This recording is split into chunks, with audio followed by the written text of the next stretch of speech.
Amazing day to everybody. Welcome to our new episode of Female Gentle Leaders podcast. Today with Michelle Chen, a purpose activator, Akashic healer, Reiki master. I have it all here, okay? Spiritual mentor and biz alchemist and consultant. Michelle, I'm so happy you're here. We are here to talk about resistance to sharing your gifts. And there are lots of them in us. And Mhm. we go through them. They sometimes limit us, sometimes they don't. Sometimes they need healing, sometimes they don't. But we want to talk about it because the more we talk about it, the more you can feel and realize what might be there for you to heal, to just maybe only contemplate, right? To just uncover. So, Michelle, thank you for being here. And can you tell us more? Because you do a lot, right? Yeah. And I always tell my clients, like, if you do a lot, just tell us how you connect it, right? How or when your clients reach out to you. Tell us, please.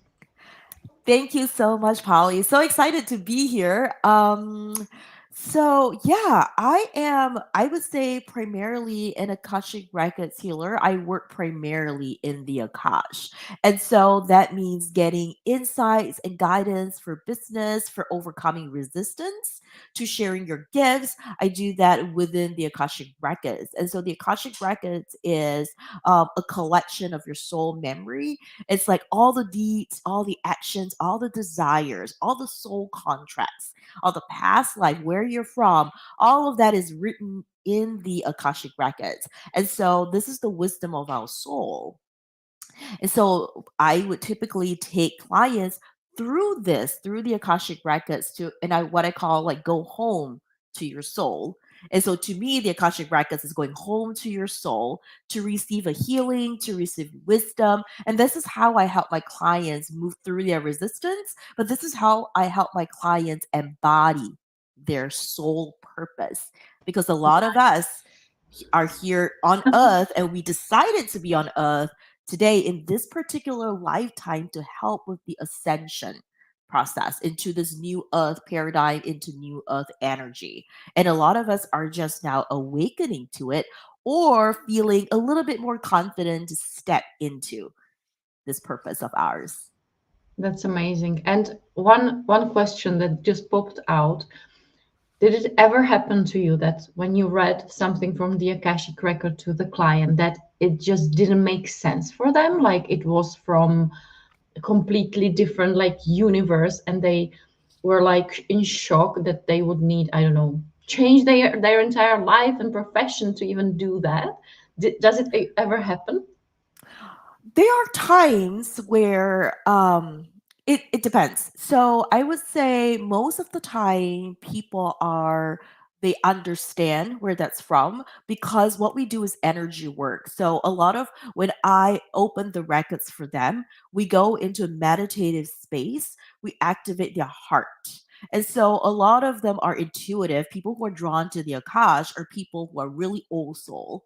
And so a lot of times it is when I convey something to them, when I'm channeling an information, they either feel it as well, they know it, it doesn't mean they accept it. And there are times where the human self rejects it. And that's okay because the masters, teachers, and loved ones, or the guides in the Akashic records always meet us where we are in our journey. And they always do it in a very loving and compassionate way. And sometimes the answer is no. Sometimes the answer is you have to wait.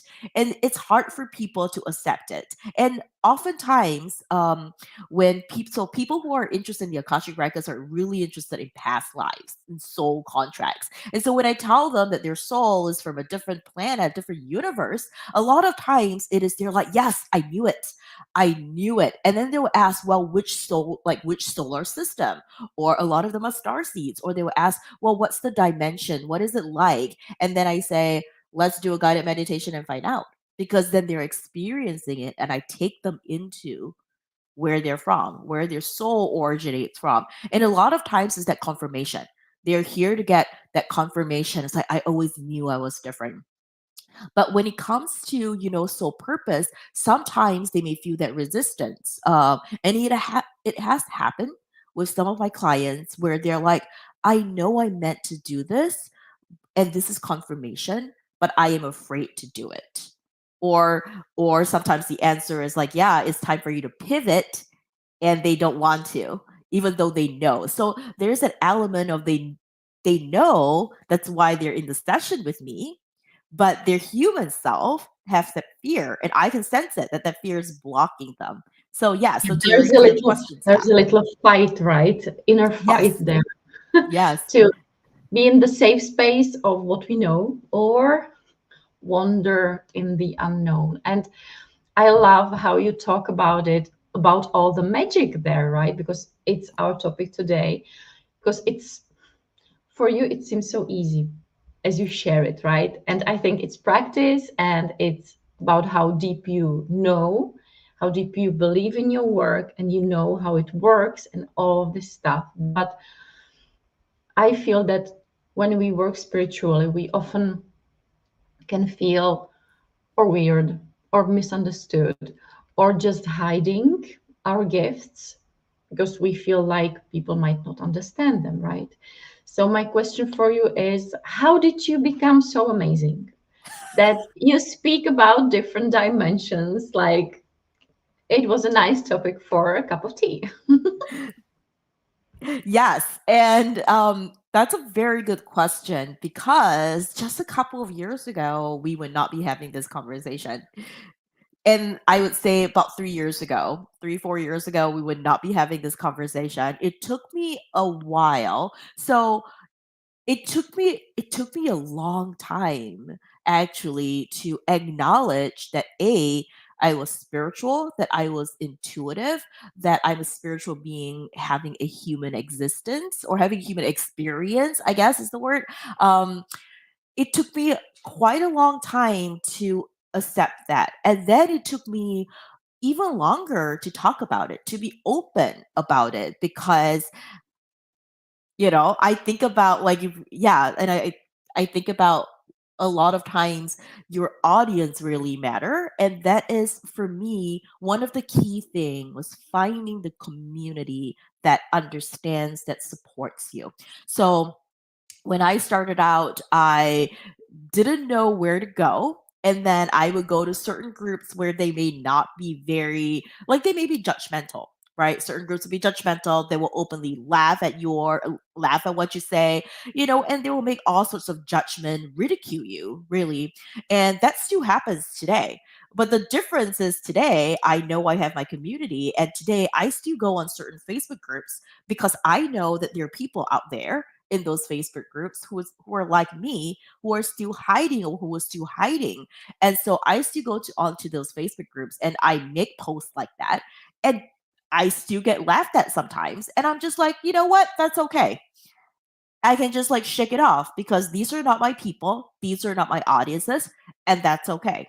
And so that's the thing, because what I found out was, when I started talking a little bit, so I started talking just a little bit. Um, start talking about Reiki. Reiki's more acceptable, a little more mainstream now in the United States, at least. And start talking about Reiki, start talking about crystals, because like everybody loves crystals, and then start talking about tarot. So yeah, start talking about this a little by little. I found out, to my surprise, that people who seemingly look, and these are people who are like people who have PhDs, people who are scientists, people who are actually medical doctors, people who are therapists, licensed therapists, psychologists, started coming to me, and then also DMing me, telling me I've actually been very much interested in this. And so it just wowed me, because I'm like, the more I spoke about this, the more all these people are coming out to me to tell me, I'm interested to know more. Let me, tell me more about it. And then I realized that there are a lot of people who are just waiting. So And I gained more confidence. Yeah. yeah, it makes sense because when you're a scientist or a doctor, you often encounter things you can't explain, right? Yes. And Yes. then what to do with it, right? And then you come into their world, they hear you speak about it, and they sense that there is something there, right? That there is maybe that missing piece that they need to learn about and discover. And that's Yeah. amazing. And I like that you go into these groups because that's how another people can find you, right? The person there that feels lonely and misunderstood, thanks to that post, that's okay, that gets a little bit of crap maybe, but still there will be people who are drawn to it and then can connect with you, and it's really brave. Amazing, Michelle. Yeah. And I tell people this a lot because, sometimes if we are, again, a lot of us are called to do, like, we want to help, and that desire to help others, or that desire of knowing that we have a purpose or a mission, a lot of them, so I'm talking about even the scientists, the doctors, the medical doctors, the licensed, psychologists and therapists, ultimately a lot of them, and entrepreneurs and coaches, right, a lot of us really want to help, and that desire to help outweighs whatever fear we're holding. And so for me, when I go in, there is fear because I know, like, who wants to be placed, like, publicly and outwardly and getting mocked at, right, by people you don't know. And so I just focus on the mission, right? I focus on, this is my purpose. I'm here to share my message. I focus on that. I focus on, people are here to receive that, or it will help. I think of it as like a light, or like a lighthouse in the dark. And in this huge sea of, like, the darkness you can't see, and you don't know where to go, which direction, the lighthouse is there to guide you. And so I think for a lot of us healers, coaches, therapists, etc., right, or conscious creators and heart-centered entrepreneurs, we have that, we really think of ourselves as beacon of light, right, guiding people through the darkness. And then when you focus on that, then it becomes less important that there are few people out there who are judging. And my experience is, other people in the group would also reject that person who's judging. And it says more about the person who's judging because they come from a place of hate, actually. And a lot of these people in the groups, even strangers, would defend me. And that's actually really beautiful to see. It is, right? It's even as you say it, I feel it like even strangers can defend us, and that's amazing. And this is how we connect, right? And yes, the beacon is something that I feel too, that my clients feel too, as your own. And sometimes it feels lonely, Yeah. right? How do you work with that? I have a good supportive community. I am in Facebook groups where um, all the healers hang out, all the coaches Mhm. hang out, and um, people who do more spiritual work hang out in those groups. And these are my people. I go to spiritual retreats where I meet other people face to face and in person. And I make connections here where I live. Because there are communities out here, and it's really finding your people. And your people are online and they are in person. And most likely, if you go to a spiritual event or an expo in your area, you will meet all these people. And then you can Mhm. always reach out to them and be like, okay, where's this email list that I can join and get in touch with all this um, events that's happening. And that's one way, like, that's how and we are stronger together, which is what I Yeah, always believe in. And yeah, yeah. so I be in this community. Usually, this community is filled with really, really high vibe people who are really supportive, people who are really nurturing, people who will collaborate with you. And so, Mhm. if you are someone who's like, I, want to experience or share your gifts, but don't really know how, like, collaborate with someone. I collaborate a lot with other people who are fellow Akashic Records practitioner. And then we come together and we do like a free reading, a free group healing. I've been doing a lot of that lately. And so it's just knowing that you have a few friends that you can kind of count on. And so Mm-hmm. they become kind of like your sister, right? And so it's the same thing as that sisterhood. Yeah, Then that's it incredible. becomes, yeah. And yeah, that's true. You said it already at the beginning that you found your community, and that really helps. And how did you arrive here? So you are a Reiki master, Akashic records, and stuff like that. You said already that you felt spiritual, that you needed to accept it. But could you tell us more about your own story, about how you grew up to be a I master? I would I would love, yes. I love talking about my story because I think that story resonates. Like most people will find a little bit of similarity, right? I grew up fairly intuitive. I grew up being really intuitive. I could connect. I didn't know I was channeling then. I didn't know I was actually getting messages at that time when I was younger. When I mean younger, I mean in my early teens. And then, but we grew up in the world. You know, my parents are very practical people. And actually, the interesting thing is a lot of us, if we are spiritual, we are not the only one in our family. There's a lineage. And I found out much later, both my parents are actually very intuitive. Um, they just never talk about it. And they don't talk about it. Yeah, it's seen as weird. So for a long time, it's like that's something we don't talk about.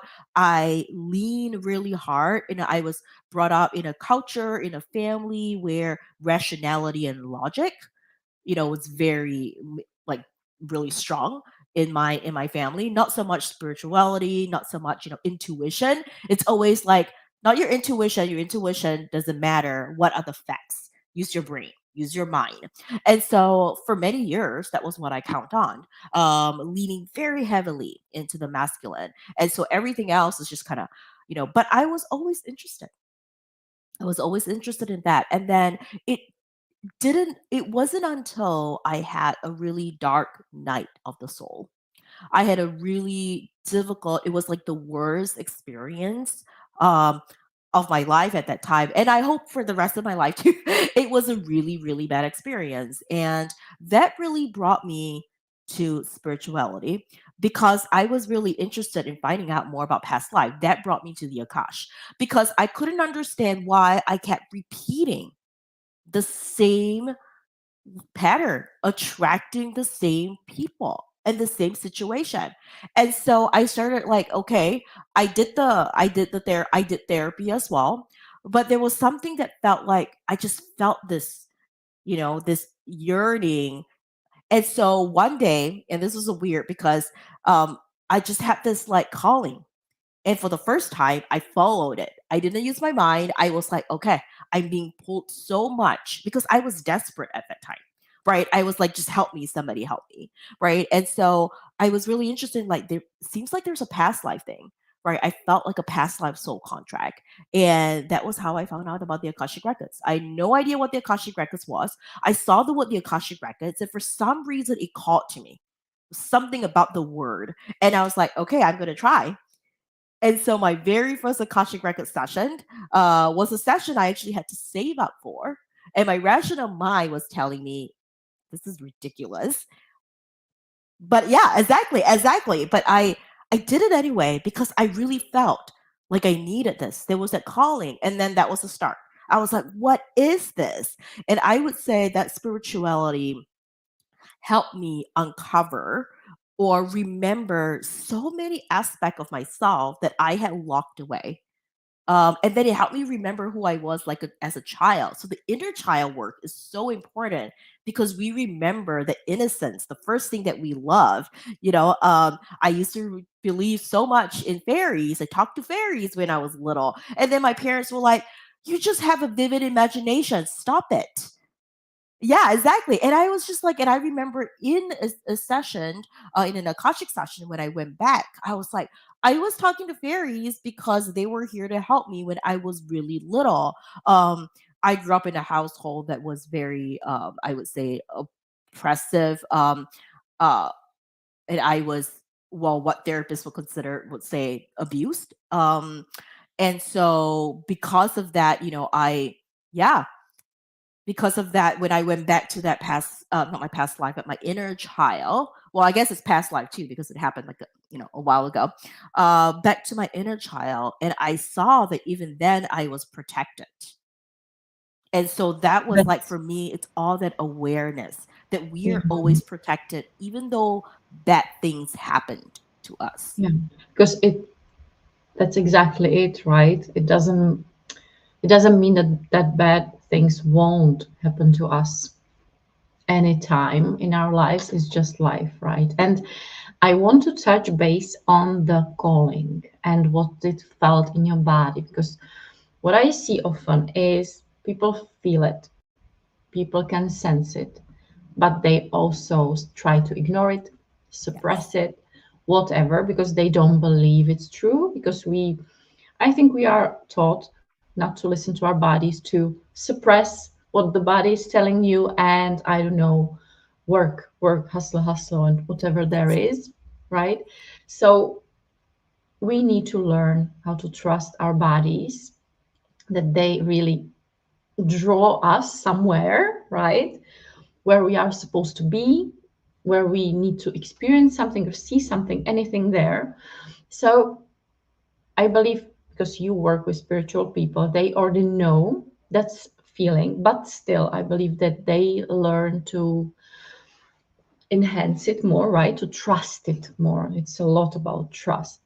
It What is. helps you Yeah. and your clients to gain more trust in that sense and to really embrace it? Yeah, that's another really good question. The thing about your body, 100%, your body is giving you signals all the time, emotions. Trust your emotions because you're absolutely right. We are taught to use our brain. A lot of times people are like, well, pros and cons, write a list. Sure. And then feel into how you feel when you write the list. It's all really about that emotion because your emotion really is telling you which way to go, right? That intuition, that trusting in yourself. And so it's in the body. I feel it in the body. So a lot of times I'm having them dropped out and we feel emotion differently. So I feel it in my heart. And so I know other people feel it kind of like in their gut. Other people feel it in your third eye. And so it really depends. And some people feel like a ringing, right? Or like an inner knowing really deeply. But we all have free will, and so we can decide to ignore it. And that was me. I ignored it for so long. And then the more you ignore it, the more it becomes, you get so good at ignoring it. The voice becomes smaller and smaller and smaller.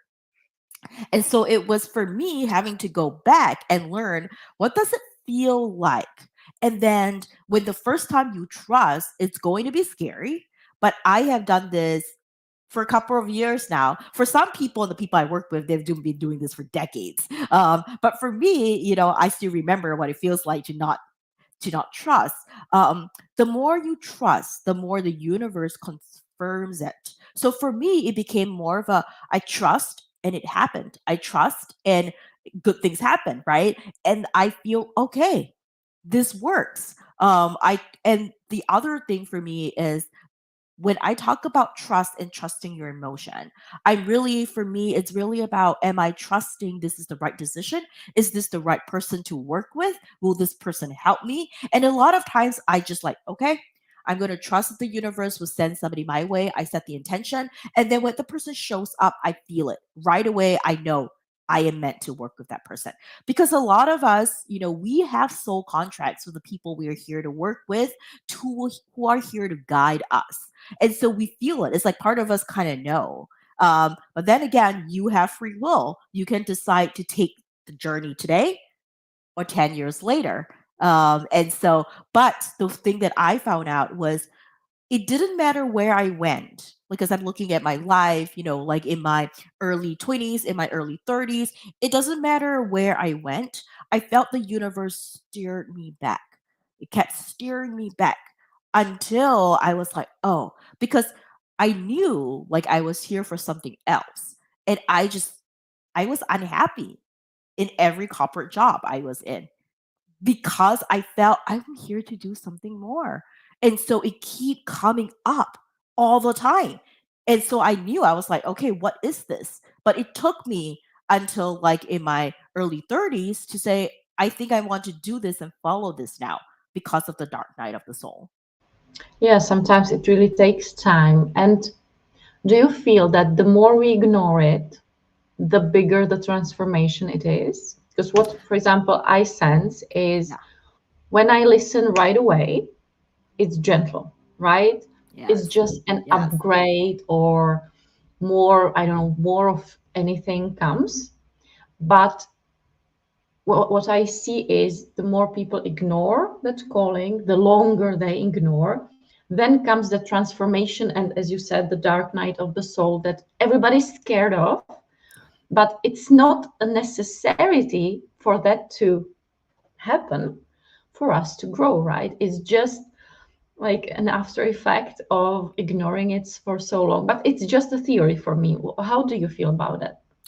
Yeah, I feel like it if you ignore it for a long time, and this is not to scare anybody who's like ignoring it for a long time. I like to set the intention that if it comes as gentle.